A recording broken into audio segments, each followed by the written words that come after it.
kind of a plot. I just want to start this whole thing off and say I'm not just an inmate. I'm also I'm like, I guess like a preacher's daughter, huh? Like we're the Yeah. worst. We're the Like a sluttiest of preacher's all daughter with sluts. the OnlyFans page. Exactly. So yeah. Yeah, and I'm Jamie Dude, Leibert. Welcome to my show. it's incredible, man. And it's funny you mentioned that because I say this all the time. The smartest guards are the ones that want to go home after their 10 hours. Yeah. Yeah. Yeah. My dad wasn't very smart. He did a lot of OTs.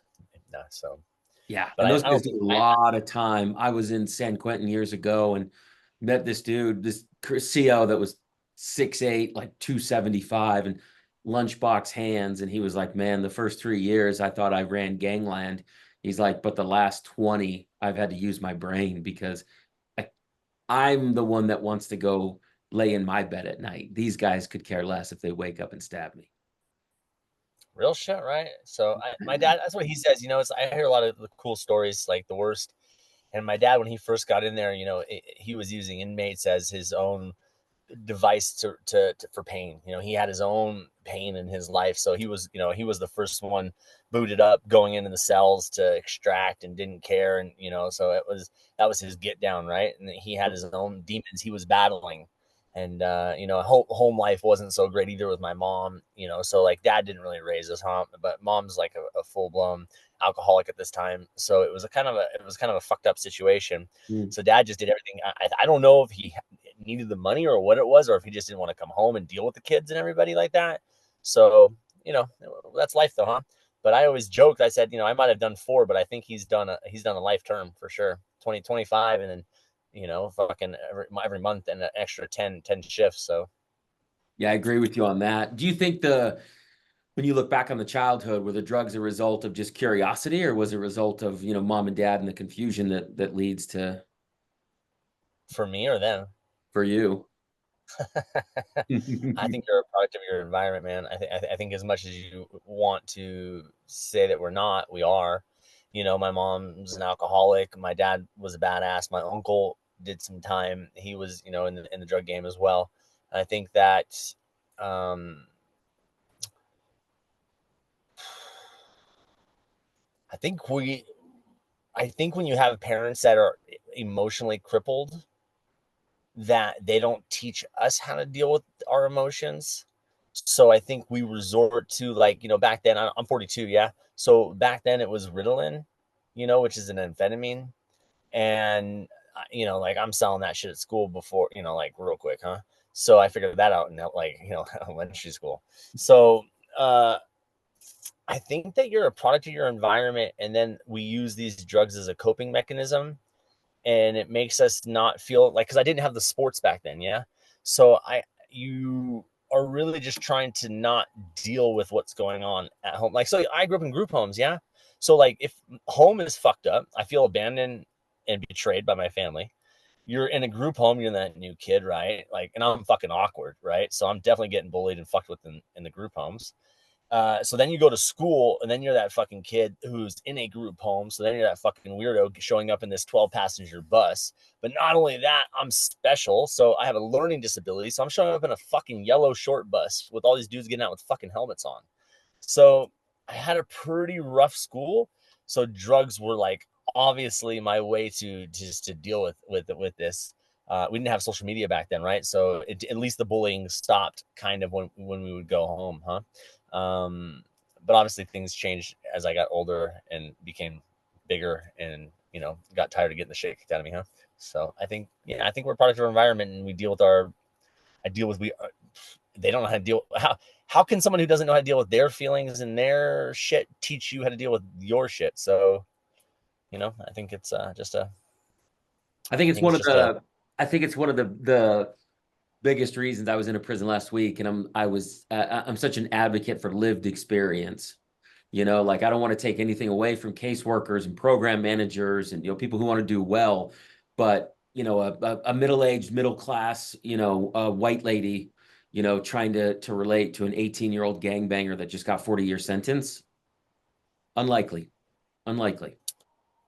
I think the whole system's a fucking scam, anyways. So we're just sheep in a fucking, and we're just a paycheck, and we're just getting pushed through the system, and it's all about generating income. So, Which um, system? The prison system or the like the American system in general?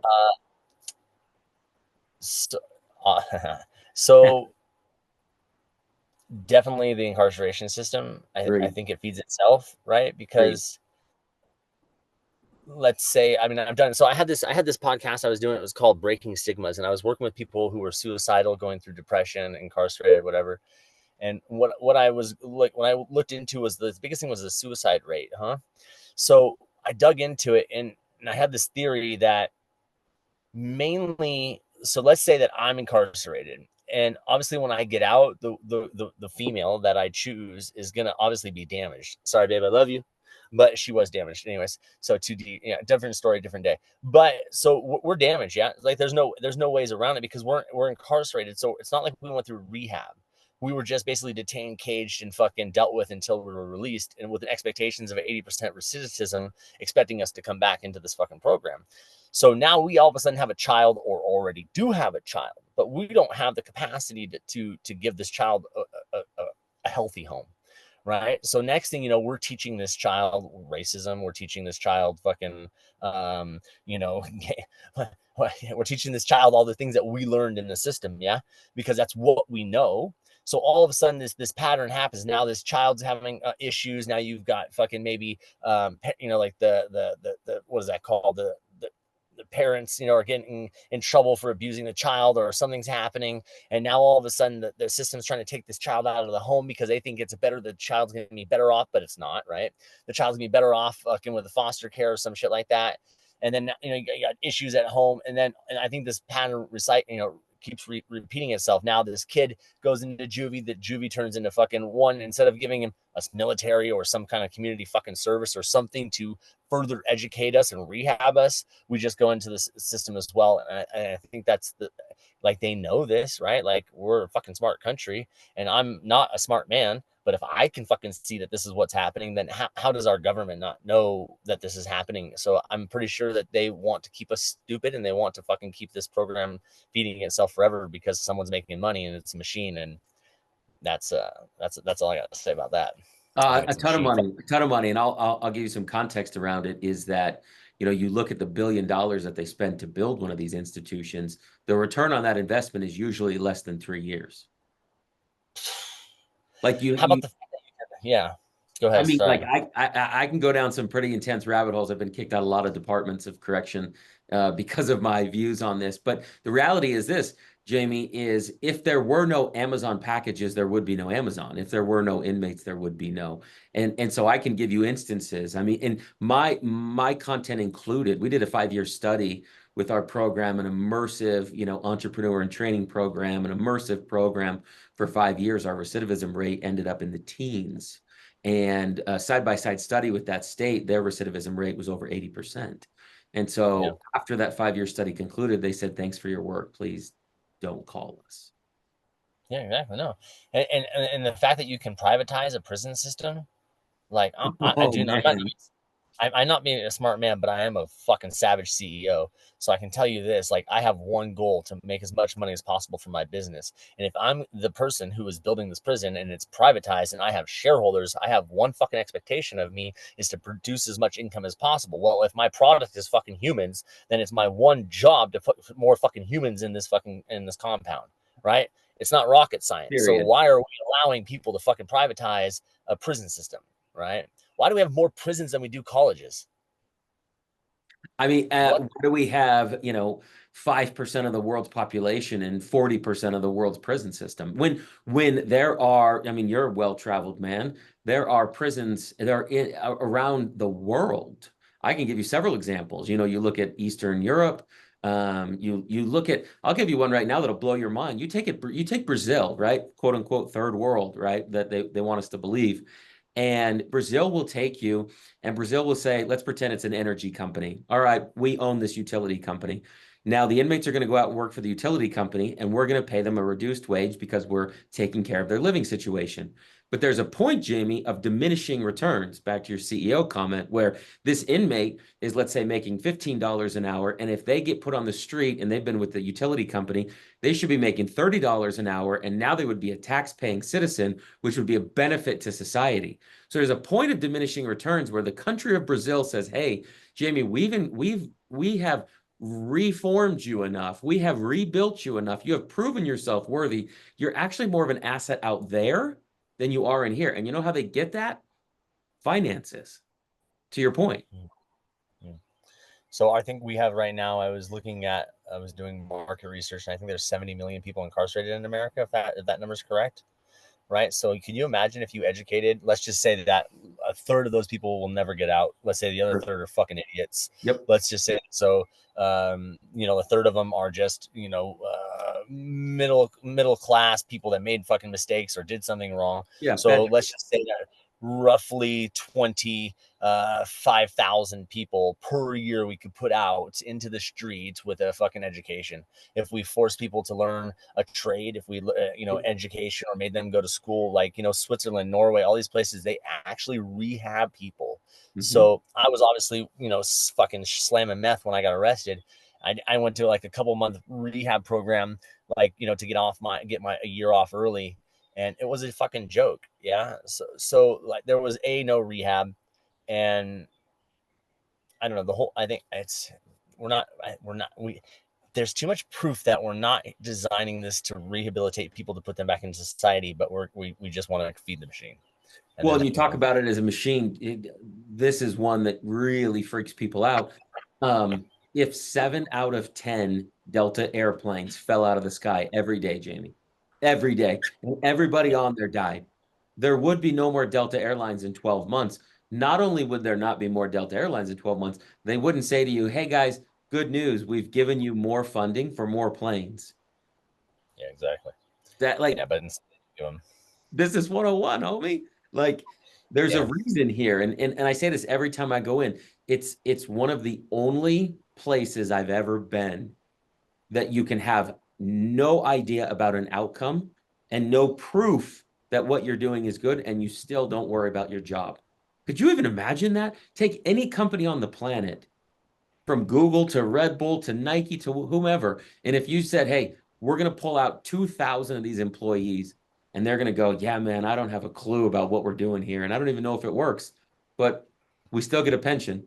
That's incredible. Yeah. And those people that are making the decisions are the baddest gang in the world, homie.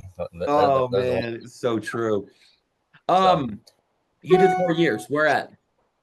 I did Sheridan, Oregon. Wow. Okay. Was that first time, last time? Was it a series of stints? What did that look like for you? It was a finale to being wanted for robbing post offices, fucking shooting meth, making meth, counterfeiting hundreds. It was all just led to this being wanted in 5 states, and it just all led down to getting caught with fucking, after slamming a bunch of dope and getting my truck stuck in the mud, and then getting my truck towed, and finding the guns in the back seat, and then figuring out who I was, and then raiding the house, and then going from the state system to the feds, and then getting charged with 2 different secret services and ATF, 2 5-year consecutive terms, and then while in there dealing with everything else. And so it was just all led to about, I think I was 24, 25 when I went in. I'm 42 now, so it was 15. I got out in 09. And it was definitely the last time I got caught, for sure. I mean, you don't walk out of without an education. So, I don't do criminal things that could put me back in prison, but I also don't live in America anymore because I'm afraid to go back to prison. So I live in Europe. I've lived here for 6 years. So Can you talk through that, especially because you're going to have 100,000 people on the other side of the wall who have said, and you might have even heard this in prison, because I sure as heck did. Oh no, felons can't leave the country. Felons can't go to certain countries. Have you experienced that? I mean, how many countries have you been to? Start with that. Yeah, I've been in about 80 countries. Sheesh. So obviously I don't tell the truth when I fill out my fucking my Okay. visa application, huh? But no, but no one ever asked me. So yeah, obviously the easiest is Europe. So when I had got out of prison, so look, the first thing is if half you dope smoking motherfuckers out there tried to get out of the country as hard as you tried to fucking sell something, some bike wheels or some fucking bullshit to get your next sack, you can get out of the country pretty fucking easily. All right, look, it ain't rocket science, motherfuckers. So look, when I was 3 years, I did my halfway house, and then I got out, and then like 6 months before I got released, I asked if I could go to Mexico because I live in Southern California at the time, and so my POs submitted and asked the judge. I had done good for my 2.5 years, right? Held a job, did all the things that you're supposed to do. The judge approved me to go to Mexico, so I applied for my passport and got my passport, and just like that, I was able to leave the country. Granted, the very first ship out of the country was my reality check. The very last day on the ship, I got pulled out at 2 o'clock, 2 a.m. extraction with dogs, right? Like, so shit's real. So they obviously found out who I was on the boat. And when I was being pulled back, like coming back into America, into the port, boom, 2 o'clock in the morning, pulled my wife out, pulled me out, fucking full cell extraction, just bringing that PTSD back for me. I was like, all right, motherfuckers. So, and then of course, exactly when going through the search, they check everybody on the way out. I had issues as well. They stopped and they harassed me.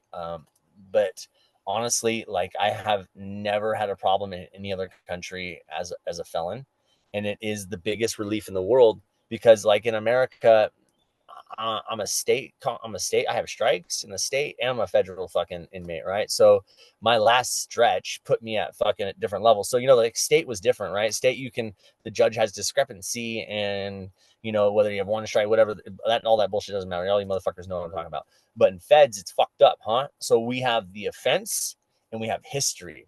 And because of that, the judge has a range. So it just goes like this. So, whatever, 8 guns, felon in possession of a firearm, boom, 4. This is my 4th offense, boom, here. Okay, 48 to 58 months or whatever it is. And the judge has discrepancy to do that. Not like state can, the DA even suggested two years for me. And the judge said, you know what? I think that you're up to all kinds of bad stuff, and I'm going to max you out. And if I ever see you again in here, I'm going to fucking give you life. And I was like, so I had a rough awakening that day in court, huh? First time, last time, allegedly. As long as man, once a criminal, always a criminal. I can tell you that. Like, I can honestly tell you that. Like, I have a criminal mentality. I try not to act on it, but it's hard not to see the lines, like it's almost like Neo from Matrix. Like, once you've been exposed to what we've seen, like, I see the cracks in the systems, and I might take advantage here or there. I do different things that probably most people wouldn't do. But I also advocate on reading the rules. Hey, so I was working with foster kids, and I have a program called Just Care More. And it was like, my theory was, how do you change the world? And it's not rocket science. You just care more. So it starts with yourself. And so I had this ranch. I built this 40-acre ranch. We had made a bunch of money from our events and stuff.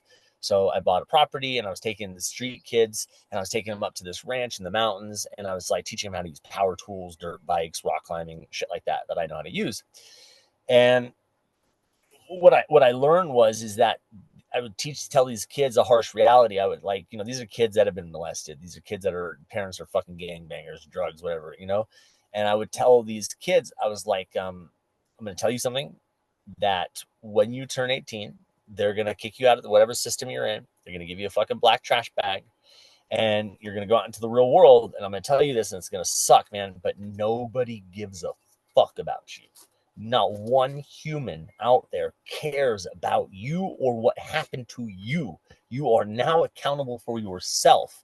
And so what I would try to teach them is like, if you want to continue playing the game, there's a rule book.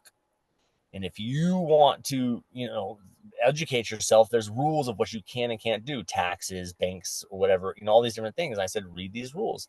I said, don't, you've been now educated that there is a rule book. So if you go out there and you commit these crimes and you say, oh, I didn't know, bullshit. I'm telling you, there's a fucking playbook.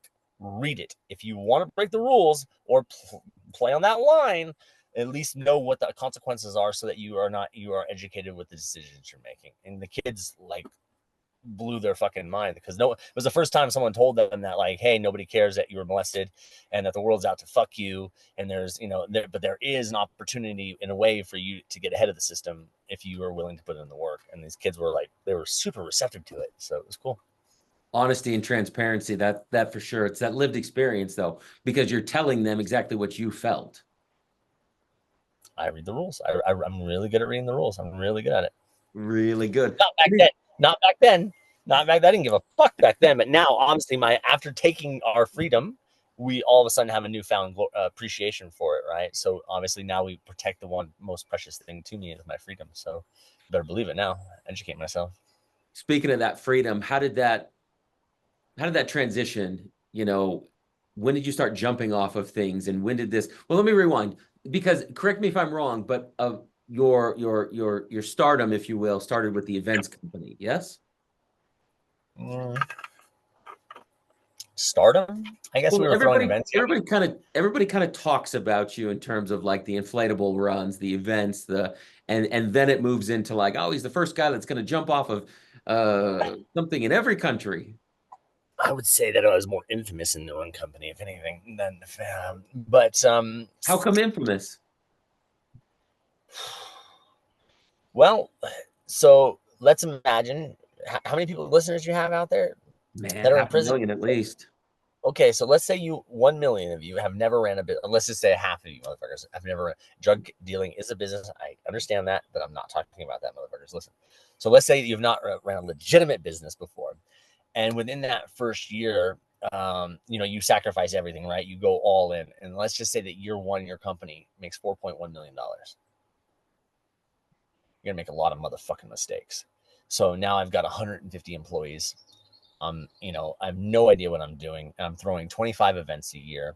I'm trying to build this vision. I'm trying to be accountable. I'm trying to do charity stuff. I'm trying to do all these different things, but I've never done these before. And as a CEO, my job is to be a janitor. I literally sit in one fucking place like a king, and I sit there and I let people come and open my door all day long and bring me their fucking problems. And it's my job as a CEO to solve these problems. And you make decisions, and you have to make decisions quickly, right?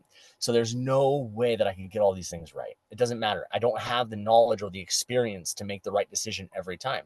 So I fucked up a lot of things, blew most of the money, destroyed a company, built another one. That one was good, whatever. Had a charity, got bad, bad things did to it. Still doing coke and partying and traveling the world and fucking savaging mine while trying to help kids, right? Like, so it's like this, like, I'd like to say like you get out of prison and you're like, fucking, I'm born again Christian, but I'm not, right? I'm a fucking savage who's trying to make as fucking much money as I can, while at the same time not letting, because that mentality, right? Trying to find the easy way to keep it and not fucking pay for things and do things, right? So it's just it's a hard way to learn. It's like, it's a really hard way. So I got fat. I went up to, like, when I got out of prison, I was shredded. I was cage fighting for a couple of years before all of this. So, I mean, I was a savage. And then all of a sudden I'm now 230 fat. And I'm fucking, like, this isn't me. But we're traveling. I'm eating fast food. We're living in hotels 4 days a week. We're throwing festivals, 15,000 people a week. Like, it's fucking insane, huh? But I also have enough money to buy all the drugs you can fathom, to go on any trip dream of, to fly anywhere in the world at any given time. So, like, it went from like being a street kid, like, 'cause I'm a street kid, yeah. So it went from being a street kid who hustled to do drugs or sold drugs to like buying the drug dealers supply, because I could, and because I wanted my homies to get high, right? So like I would just buy everything and then just have parties and do these things, right? So like on the weekends when I'm not working, I'm fucking destroying my reputation, and I'm this drug addict, fucking owner, CEO of this fucking nonprofit doing all this. But again, Monday morning when it's time to work, I'm fucking savage CEO, right? Because I'm also a gangster, so don't fuck with my money, huh? So I'm it's like just torn between two worlds. I was like in this skydive community, and this is like being in high school. Like these fucking fags, right? Like they're just sensitive, okay? And then you're going in your business, and you have every human being out there try to take what you have from you and you're defending your fucking livelihood for your family, your friends. My fucking dad's working with me, my mom, my brothers, my wife, you know what I mean? So like you're responsible for these people. So you have a different mindset, you know, like I'm sure you guys understand what I'm talking about. That's just your crew. Yeah. And then at the same time, I want to let loose, and I've got to get my mind. I'm still not dealing with who I am or prison or this past life. So I'm just like, you know, like they say burning bridges, but I felt like sometimes I was just like dumping gas behind me and just fucking sparking matches myself, just burning shit, you know, just because I just didn't give a fuck at the time. So I think it's a fine balance, right? It took me I'm 15 years out now. I'm finally like the last 2.5, 3 years, I've really kind of like fallen into the groove of being calm and successful and financially independent now, not even from the runs, from other shit, right? From investments I made. So it's a roller coaster. I don't know if that all made sense, guys, but there's a lot of shit going on. So Yeah, no, it is. But, you know, and I love the way that you put that into context because it always looks so pretty and fluffy. And I mean, right, all the events online are always fun and exciting, and nobody ever wants to talk about the dirty dishes in the sink. we have a lot of dirty dishes. And sometimes we don't even have a dishwasher. That's the fucked up part. So we just keep serving the dirty dishes. I love it, man. What do you think you pulled? I know you said made a lot of mistakes, but speaking of the entrepreneur stuff, especially for the guys that are in our entrepreneur course, what's one nugget out there for, okay, I deal drugs, but I want to run a legitimate company when I get out. What's one thing that you go, man, looking back now after 15 years, I wish I would have known this. Diversity. I'm huge on diversity. I don't fuck with just one thing. I have a portfolio. So I might look tattooed. I might sound ignorant sometimes, right? But it's better to look stupid and be successful than it is to be successful and be a fucking idiot, huh? So I deal with real estate. I deal with stock markets. I invent things. I have a business. I have royalties, right? So I've worked my ass off over 15 years to diversify this portfolio so that I have this thing called residual income because I value my freedom more than I value money. So I've always luckily had that. So I really work on one thing, obsessing on it. So right now, like it was Captain Manicorn, this thing we're doing this documentary and working on our social media and things like this. But it's only because I don't need to do it because I have money coming from real estate. I have money coming from stocks. I have money coming from royalties and different things like that. So it's like button up one thing. I say I have so that one piece of nugget is like focus on whatever you're doing, give it 100% without getting distracted. But it's okay to daydream and have all these other plans and things you're working towards, but finish this fucking system first so that it's, you know, that it's producing an income for the rest of your life. And then move to something else. And then if this is doing really well, don't be stupid with the money. Well, be stupid with it. I don't care what the fuck. But take a chunk of it and invest it into something else, into one of those other portfolios. So if you have $10, I typically take out $3 and invest it into something else every day. Love that. Great wisdom. Where did the Captain Manicorn idea come from? Dude, who doesn't want to be associated with fucking unicorns, man? Fuck yeah. I didn't want to. I mean, but that's your handle. That's your social media, right? And people ask me all the time, they're like, "Hey, so what's Captain? What's a manicorn?" I'm like, homie, it's like a unicorn, but a male version with a dick. All right. I'm like, fuck, mystical creature that you'll never see twice. All right. No, it was, oh man, it was fun. It was manicorn at first. It was like, you know, I didn't like who I was. Even when I got out of prison, I was a millionaire. Yeah. And I didn't like who I was still. I was the most unhappy I'd ever been in my life when I had this money. Um, so, you know, I like, even then I just didn't like, it's not like Clark and Superman, right? Because Clark was a fucking good dude who had a job and all this, and then Superman's obviously Superman.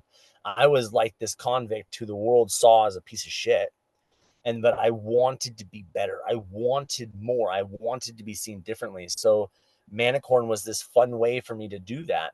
And then we were on a Harley run once, and I fucking had this for one of our events. I dyed my hair like rainbows, so many different colors. But then I went to Panama and I did a bunch of cocaine and got fucked up, and I jumped in the ocean, and my whole my hair turned green. I had long fucking hair, blonde, you know, it was gorgeous, huh? And so imagine I'm on this Harley right now. I've got my bandana, but my hair is just fucking green. I've got my big knife on my side, my leathers, my cut, and all this shit. And my dad's like, "No, it's Captain Manicorn." And I was like, "My man." So that's how Captain Manicorn was born. It started off for fun, and then And then I became the captain, and then, and then I ran with it. So, and I think it's fun. It's just fun, because people remember my name. People, like like I say, you have heard of me. So You have heard of it. yeah, that might be the worst pirate of all times. Well, you have heard of me. You have So reputation precedes itself. I love that, brother. I love that. Jumping off of things, wingsuiting. Is that an adrenaline rush? Is that a high? Is that a nod to the cocaine in Panama? Or is there more to that? I mean, you can definitely do cocaine and jump. I definitely have, obviously. No, it was when I think it was like 6 months after I got out of, how long, Sandra? Like 7. It was like, well, we were dating it. Were we dating when I did my first tandem skydives? Were we dating it, or was that before you? Before. Okay, so like maybe 4 months after I got out of prison, I went for a tandem skydive, and I've always wanted to, and it blew my fucking mind. And like my brother had his birthday, his 18th birthday. I was like, bro, we're going for a skydive.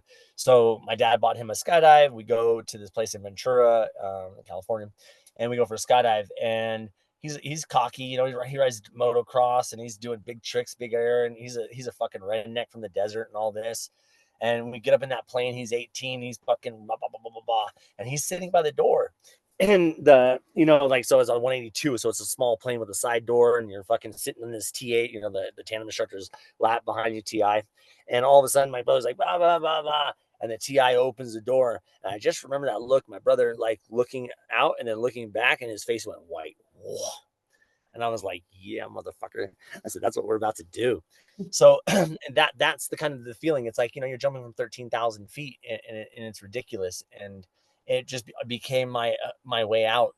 But back then I didn't have money, so I would do one jump per month, because it was like $200 or whatever it was back then to get your license, until the color run actually produced enough money from our first event in Phoenix, and we made like 60 grand in one weekend. I believe I bought a skydive rig and paid off my course, and it was on cracking every weekend that we weren't working, and I was skydiving. And obviously skydiving turned into base jumping and paragliding and speed flying and paramotoring, and then eventually I had enough money to leave the country to go to Norway. Blew my mind, and then the rest is history. And then I started getting paid to jump and all this other shit, and eventually I quit the runs and moved to Europe 6 years ago to follow my dreams. And obviously lost all of our money, lost everything, went into credit card debt, fucking had COVID, all kinds of crazy shit. But luckily I had made some investments before I had left, and we had this 40-acre ranch that I was paying mortgage on, and we ended up 2 years ago like completely out of money, credit cards completely in debt. And I went home. We were talking about getting jobs, all this shit. And I went home. I worked on the property for a couple of months with my dad. The market was up, and I played bank, so I sold the property, but I did a owner carry, so I made them pay off the property, plus then I charged them interest per month. So all of a sudden, this property that was costing me a couple thousand now is producing me a couple thousand a month. So it's like doubled. It changed everything. And then all of a sudden, that was like the one break we needed to breathe for a second. Like we could just take a breath. And then everything over the last couple of years has been falling in place to the point where we are set for life. And then now all of a sudden, because everything is passionate and we're doing it for the right reasons, everything is just fucking blossoming, So that's how the sports became what they are. So I jump off mountains, wingsuit, do all these things because I love it, man. It's my rush. I can't shoot meth anymore. So this is the closest thing I can do to that. Meth still gets you higher. I would still rather shoot dope any day. Yeah, I fucking loved it. I'm a full blown tweaker, So I love it. But this is pretty good. This is a healthier version of that, I mean, I train like I was this morning. I ran 1,000 meters, which is 3,280 feet, and I ran that in 46 minutes. 3 days ago, I ran up Mount Blanc. I ran 1,700 meters above 4,000 meters. I did it in 3 hours and 40 minutes while tackling 3 technical summits. And I did this solo by myself, and then I flew from the summit.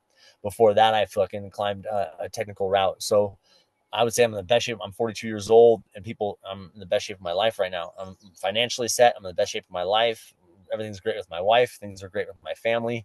So I mean, the dream is to wake up and do what you want every day, and that's what I get to do. So that's my vision of a dream, is to, to have what I saw this one movie. It's called "Fuck You Money," huh? They want me to do something. Fuck you. You want me to come back to America? Fuck you. I'm not doing nothing. Fuck you. I'll do what I want today. I love That's that. my piece of advice. That's my piece of advice. Get that fuck you money, because that's the best. Dude, you preach into the choir on that. I try to tell people that all the time. Like, we exited the rat race, much similar to you, with investments in small businesses and real estate. And it is, my mom's in town now and up here with us. And so like, I'm like, I wake up when I want, I'm in flip flops. It's funny you mentioned Ventura. I mean, we're from Malibu. And so I'm like, I'm in flip flops at 2 p.m. Like, I want to be the weirdo at, like my kid's school, picking them up every day. Like, how are you the only dad in line at 3:15? Like, I wear that badge of honor because on one side, here you are, this, loud, angry, aggressive felon. And on the other side, like, I'm the only dad in the pickup line picking up my 3 daughters who are running to me. Like, Yeah, exactly. it's a That's beautiful because we're not thing. defined by we're not defined by our past. We are who we want to be in the future, right? So we're just working towards that goal. You see yourself as a good father. You're just picking your children up, and that's what you do, right? That becomes your obsession.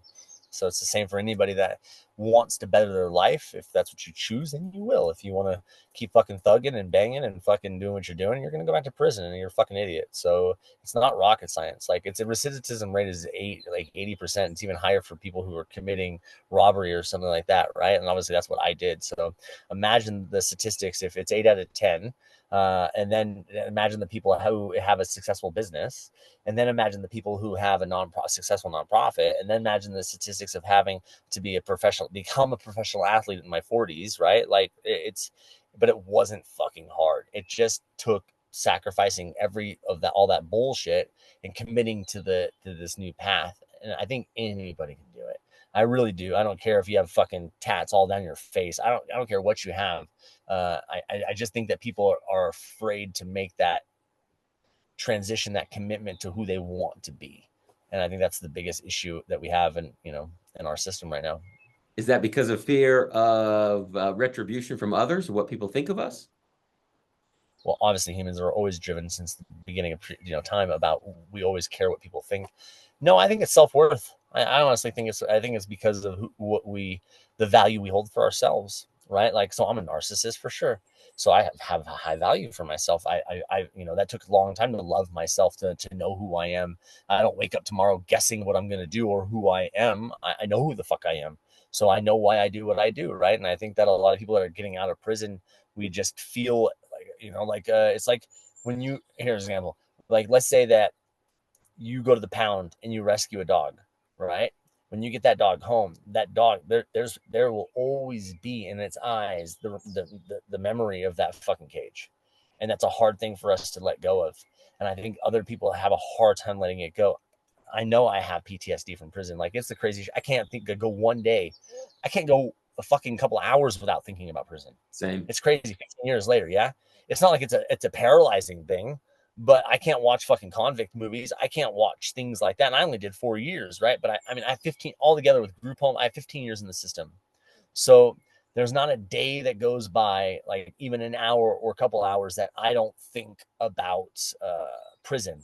And then if I'm not thinking about it, somebody out there sure fucking wants to remind me of it, right? So, what I mean. So I think we have this self worth thing. I think that my dog it can become a compassionate animal. It will love me the best it will, but that dog will always remember its days on the street. It will always remember being caged in a caged animal. So I think that we again are not rehabbing individuals on a mental level to get them ready to deal with society. And we're not equipping our brothers and sisters out there for what they're going to deal with. And when they get out there, the world is on the weight's on their shoulders, right? Like, so you can't get jobs. You were in prison, you thought you were going to do life or whatever, now you're getting paroled or whatever systems. Now you got tats on your fucking face. You've got everything's a fucking disaster. You're a fucking killer. You're a gang member. Who gives a fuck, right? You're not going to impress me. But the point being is like the transition from going that thug to being that good father. That's a big fucking change, right? Because being a good father is not like, paying the bills, paying for things. It's being present. And it's the same concept for being there for yourself, right? Like you can't just go through life, with all this bullshit passing you by. You have to be present. And if you're present, guess what? We're dealing with what happened. We're dealing with our past. We're dealing with our trauma. We're dealing with all these different things. Again, that's very hard. So, and no one, it's not like where would you have got this education to do this in between being in prison and getting out, having to get a job to survive, to fucking pay the bills, and battling all these other things that you're battling, addiction, all the fucking other shit you're dealing with. So I just think that we have a lot against us. And I think it's a really hard thing, but it's doable. I'm proof. You're proof. Yeah. So you know what I mean? Just quit fucking crying to do it. I guess that's what I always say. Just suck it up, man. Really, that's the truth, though, right? Like fucking suck it up. This shit sucks. It hurts, like. But if you can stab somebody, you can get stabbed. You can shoot somebody. You can slam dope. You can beat your wife. You can do all these fucking things. You're a tough motherfucker, right? Then you can fucking get your shit together and go out there and fucking handle business and become successful. That's my thought process, right? So If they I have want a it bad theory. enough.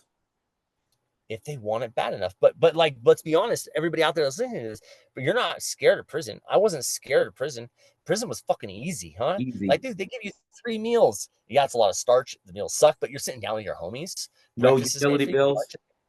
Yeah, no fucking bills. You got a bed made, right? You know what I mean? Like, and if you are a little bit of a savage, like you've got some clout on the yard, you're doing all right, right? Like commissary's fucking fat, like you're going to the paint. I'm doing all right, right? So I was never scared of prison. I was fucking twisted, huh? So what scared me the most when I got out was not what had happened to me, but how easy it was for me and how easy I adapted to that and how easy it would be for me to go back and do a 10-year stretch and get I'm fucking more tatted back and do more crimes and then have that one dude that I have to do that one fucking favor for and then me having more time and going down that road. So like it's a fucking savage cycle, man. And that's why I left America. I was not strong enough to stay in America around this community, around the drugs, around all this other shit. So I just got up and left. And that was my secret, right? Like I literally disconnected from my family because I didn't like who I was around my family at the time. I disconnected from all the skydive community, the fucking base jump community. I burned a lot of bridges there too, but that's irrelevant. The point was I literally just left everybody and everything and started life over.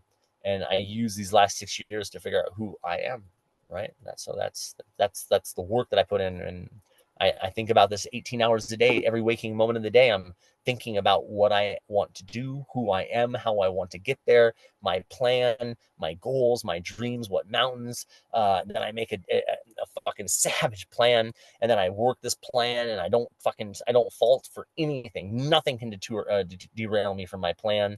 And then I reach a goal, and then I figure out if that's really what I want to do, and then I make modifications and changes, and I start that whole cycle again over and over again. But I enjoy the process, and that's what's important. Like if you could enjoy this process of going to be this gangster to becoming a good human, right, and know that it's going to be the hardest thing you've ever done in your life, and it's going to be the hardest challenge you've ever faced, and you could take that on and enjoy the process of not being good and knowing you're going to make mistakes and figure out how to love yourself along the way. Whoo, that's a power nobody can take from you. And that's I guess that's what I work towards, huh? On my own little bubble that I don't really talk about too often, huh? That's what I do. That's my fucking secret. So beautiful, man. It's so incredible. I love it. I love what you're doing. I do. I respect the hell out of it, no homo. I think it's incredible, like for real. I had to throw that in there just because we both grew up at a time when you could say gay and fag and it wasn't frowned upon. But I grew up back east. It's funny. I tell people this all the time. Like my dad grew up in organized crime, and but we used to judge people, and not from a racism perspective, but from a true stereotype perspective. And stereotypes exist for a reason. Like you would say, "Oh, I'm going, tonight to the Dominican neighborhood to play with the kids." I knew what type of food I was eating. I wasn't like I wasn't angry about it. I wasn't like spitting on their food and like, degrading their mom on Twitter, which is what all these idiots doing today. But stereotypes existed for a reason. So I enjoyed growing up like that. And it's funny, you brought back a bunch of those memories with the way that your dad talked. I didn't know. I mean, like I knew racism growing up, like against blacks for sure, because my grandparents were racist. But I was never really racist until prison. And it wasn't until the beginning of prison when you learn the rules about, like, like I didn't understand that I couldn't be friends with a black guy. And I fought these motherfuckers, like, because again, I have a problem with authority. So imagine these fucking white kids, these woods trying to tell me that I can't be friends with somebody. I'm like, all right, let's dance, motherfuckers, over and over again. Yep. And then I really, then you obviously learn the rules, like eat, drink, and smoke, all this bullshit. And it was really the one day they told me, they're like, it's not that we don't want you to be friends. We just need you to understand that, like, we might be fighting them tomorrow, and we might need you to fucking handle business with this dude. And this dude might need to handle business against you. And if you're friends with him, it jeopardizes all these other things. And then, then I learned, like, I didn't know Serenios, Norteños. I didn't understand all of this different stuff. So I was saying earlier that there's 70 million people in prison. So we're putting out 70 million racist motherfuckers a year, because it's impossible to get out of prison without a little racism in you. And not even if you want to be, like, I don't want to be racist, but I can't help seeing all of this now. Right. So, and I'm trying to be better about this stuff, but imagine the people that aren't, and they're teaching their kids and they're teaching other people. So it's a fucked up system. And so, like, how do you want to battle racism in America? And we're having all these, like, these riots and all this. And I'm just like, dude, but no one's addressing the fact that we are literally breeding 70 million racist motherfuckers a year. Like, no one's innocent on this. Everybody. And the guards are fucking racist. They're fucking hanging out with the other white guards and the fucking Mexicans. And it's all political bullshit, how they get promoted and all this other stuff too. So it's just fucked up system. Right. So I have a hard time with it, because I can see, I see it, like, what's going on. And these are what we're doing to our children. This is the America that we're making, right? 70 million inmates a year that are fucked up in the head. It's crazy, man. It's crazy. Whereabouts, and this is totally irrelevant, but whereabouts do you love living in Europe? I'll tell you this is Well, my wife's sister and her husband just came back from 5 years in, like, Germany, and they spent, like, they loved, like, Austria and Germany, and, like, that whole being able to jump on but just curious, from your perspective, what do you think what's magical out there? What's breathtaking? not one place is, I mean, right, we love France and Chamonix area, because it's the epicenter of extreme sports, and alpinism, mountaineering, and wingsuiting, and all these different stuff. And obviously all the surrounding areas. We're about an hour north right now of that in Switzerland. We love this area, all the way to Austria as well, to the Dolomites in Italy, to Greece. I've been to all the Balkans, so I've been to all, mostly Europe. I love fucking Norway. But that's all pretty, like, like, it's developed. My favorite place right now in the world is actually Chile. We just spent 6 months in Patagonia, and down there in the middle of the fucking jungles, climbing mountains and opening exits, and living like savages in tents and stuff. And it was awesome. And their culture, like, I think one of the best cultures in the world are Mexicans. Like, they not paisas so much, like Chicanos, more like Chicanos for me. They have, like, a really good family heritage. And, like, when I know I'm the gringo, right, and I come around, but they treat me really fucking well. And they're just, I think in general, just one of the Mexicans are one of the most cultural rich fucking races out there. So you have the Chileans, right, the South Americans, have that quality, but they're not corrupted yet, like the Mexicans or the American Mexicans or anything like this. So they still have that really culture rich environment of community, of taking care of their elders, of no one going into fucking dropping their parents off at uh, you know, retirement homes. Like, they literally, like, the older people live with the kids now work, and then the grandparents are taking care of the kids while the family's at work. And it's, like, really fucking mind blowing how cool that is, and how opposite of America that is. So I really like that about Chile. And then the mountains are still wild. So I'm a big fan of Chile. I'm a big fan of Chile right now, to be Interesting. honest. Rad, man. I love it. I love it, brother. I appreciate what you're doing. And if you, like I said, you've got connections there with Pops, but if you ever come back and you want to do a tour, I would be honored to make introductions for you wherever you want. It would be incredible to get you behind bars and pour into these folks.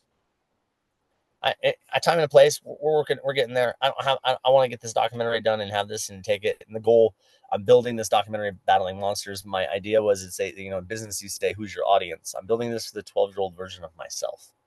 So my goal is to give this to the, to the foster kids out there, to the kids that are in juvie or going into juvie or dealing with shit that understand it. So this is, when this is done, that will be I will reach out to you, because that will be the goal. I want to go, and we're going to donate all the proceeds so that this can get into all the fucking group homes and prisons and all that. And then I just want to go talk to people. I envision like stepping out in my fucking wingsuit and, and showing people like, imagine you're at this group home, these kids, they don't give a fuck, right? But they're watching TV, and there's this dude jumping off of fucking mountains and all this. And they're like, well, but then it like captivates them, right? Like we all have a movie that captivated us at some point in life, right? And so I'm hoping to be able to make it so that these kids, these 12-year-olds, can relate to what I'm feeling, saying, and doing, and then using the extreme sports to inspire, and then being fucking inspired, and then all of a sudden walking out and talking to them, and then giving them that real life, that fucking that talk, that hold on, let's have a conversation, because it's not far-fetched. This really can be what you do, and let me help you draw a roadmap to get there and show you what it's going to take. So you'll be the first person I contact to get into that system, because that's my goal. It's my big dream. I love that, bro. Do you use the age 12 as a particular reference? Is that a time in your life, I or is it? think I think 12 are like I started getting a little hair on my nuts, wanted to fuck. I think like, like experimenting with drugs and sexuality, and all these different, I think 12 is a rough age. I think it's like when shit's starting to go weird, right? And I just went into group home systems. So for me, 12 was a rough age. So I think that at 12 you're starting, like, you have enough brains to figure out what's going on, and you're probably going to have some social awkwardness at school if you're awkward like me. So I think 12 is a good age to where, if we could make a difference in the world, it would be with 12-year-olds, because if they could go into junior high with a little bit of a better head on their shoulders and cared more about what they were learning, and it's not that they don't want to learn, they just don't know why they should learn it. Right. So if we could, like, if you say like, how do you change the world, it's like, you can't change cons, you can't change fucking kids that are already in juvie. It's really fucking hard. Like, as much as people in the world want to, you really can't. Like, they're just jaded already and they're fucked, huh? But you know what, if we can get that kid, well, he's just making mistakes, well, he's just figuring it out, if we could just talk to him a little bit, give him a little bit of fucking knowledge, maybe give him, let him, when he makes decisions, knows why he's making it, knows the consequences of what his decisions will be. Maybe one less kid in prison, maybe one less kid in the cycle. So that's why 12 for me. I love that. Take us out, pour into these people, yell at them, give them some wisdom, some motivation, give them the honest truth. I don't have anything else you guys about. Did you guys got to go in hard day going on ahead of you right there. I mean, just fucking pound that fifi, handle business. You know what I'm saying? Get your aggression out and don't take it out on other people. Get the fuck out of the system. Shut your mouth and, like, do what you got to do to get out of there. And then once you're out of there, do everything in your power to stay out of there. And you guys have an epic program, right? I was looking into your business model and how you guys are using the content, and you bringing people in to learn and how to become fucking entrepreneurs and all that. So I think it's important that there is this opportunity for them. I think what you're doing is rad. That's why I wanted to be on your show. I almost didn't want to. I don't like talking about this stuff. You know what I mean? I really fucks with me. I'll probably have a hard time sleeping tonight. So, anybody who's gone through war doesn't want to talk about war, eh? So, that's also my biggest weakness. So I would say that to you guys, it's obviously, you need to talk to people about what's going on in your heads. I know what it's like to not want somebody standing in front of me and standing behind me at the same time, So, deal with that shit. I was in therapy twice a week in prison. Like, when I decided to change my life, I was in the shoe for 6 months for fucking doing hood rat shit. And I remember counting the dots. Like, all you motherfuckers out there know that paint has little holes in it, and like, you can count all the dots per fucking each brick, right? Like, there's only so many fucking things to do in there. And I remember sitting in there, and my moment was like, I knew that the next bad decision I make would cost me my life in prison. So I figured I'd gone down as far down this road as I wanted to. So I made a decision in the shoe to see how far I could go the other direction. That was 15 years ago. But I didn't do that on my own. I knew I was broken, but I needed help. I needed help how to fix this. So I did therapy, right? I had mentorship for business. And I worked the programs, not AA, all that bullshit. I don't give a fuck about all that. But I worked the programs for my mental health. And then I knew that I wanted to make money. So I had mentors in the entrepreneur game. And that's what you're doing for these guys. So The only thing that you guys need to do is make the decision that you want a better life, start talking to therapists or figuring out how to deal with these different things. And at the same time, working with with you guys, how they can make their own money and how they can, build their own future and their future generational wealth when they get out, and start working towards that and put a program and a plan together, man. Tie the whole thing together. Stop being fucking idiots. I guess that's it. Get your shit together, boys and girls. I love it, bro. I love it. Oh man, it means the world to me that you did this. I know it's not easy. It really does. And I know it'll make an impact. Your voice is going to be life-changing for the people that hear it. So thank you. Yeah, if anybody out there wants to reach out, feel free. I'm not blasting my social media. I don't give a fuck about that. So you can do all that. Yeah, I don't give a fuck. If you guys want to talk about something or ask questions, feel free to reach out.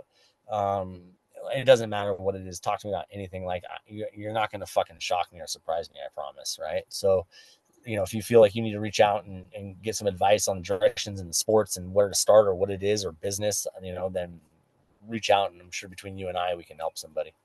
I appreciate it, bro. God bless. Keep in touch. Let me know how we can help. Continue to inspire the world, man. So thank you for your time. Thank you for having me. I appreciate it. Have a good one. Appreciate you, brother. Have a great day.